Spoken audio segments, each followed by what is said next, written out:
Oui, le projet est un projet extrêmement important qu'il faut placer dans son contexte de création.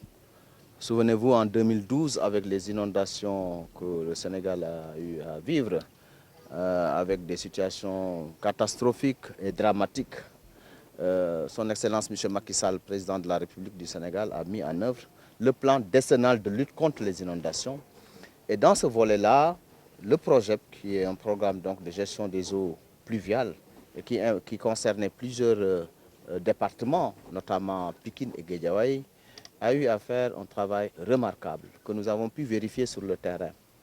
Je disais tantôt que il y a un mois, j'ai effectué une visite avec le directeur général de l'ADM, Cheikh Issa Sall, et nous avons parcouru toutes les zones projet.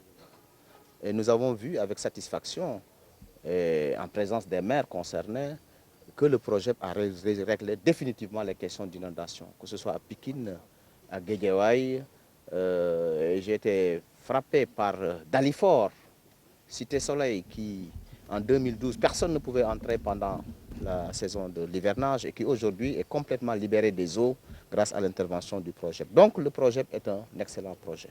Et la rencontre d'aujourd'hui est une rencontre donc de capitalisation des acquis, mais également de perspectives et d'intégration des problèmes liés au changement climatique, au plan scientifique, en termes d'approche. Parce que, comme vous le savez, nous vivons de plein fouet les impacts négatifs des changements climatiques qui n'épargnent aucun pays, que ce soit les pays les plus industrialisés, les plus développés, que les pays en Afrique. C'est la raison pour laquelle cette approche globale des changements climatiques est une excellente approche. Et la rencontre avec tous les experts et les maires qui sont des maires que j'appelle les maires PROJEP, c'est-à-dire les maires d'intervention du PROJEP, parce qu'au-delà de Pikine et de Guédiawaye, il y a également le pôle urbain de Diamniadio, il y a également Saint-Louis, et toute sa périphérie qui sont donc impactées avec les changements climatiques.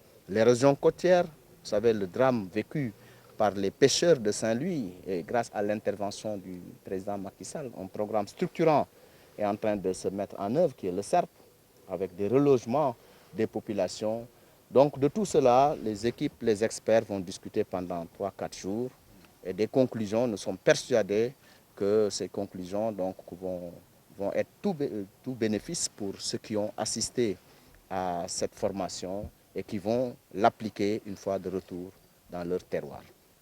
Je vous l'ai dit tout à l'heure, vous savez, nous ne faisons pas de la théorie. Ce que nous disons, c'est palpable. Vous avez ici le maire de Dalifort.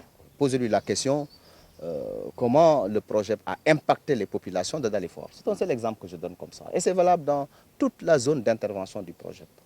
Et pour vous dire simplement que cet investissement important a impacté positivement les populations. Plus de 800 000 personnes sont impactées sur plus de 1200 hectares. C'est remarquable.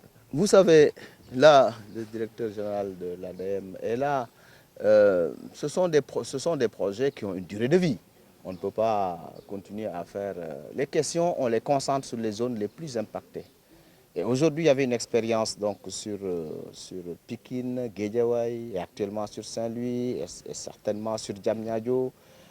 En tout cas, c'est un très bon modèle. En ce qui me concerne, je constate que c'est un très bon modèle qui peut être dupliqué pour les zones où il reste encore une résilience, il reste encore des problèmes d'inondation. Si on l'applique, si on prend le modèle projet et on l'applique dans ces zones-là, je suis persuadé que ça peut marcher.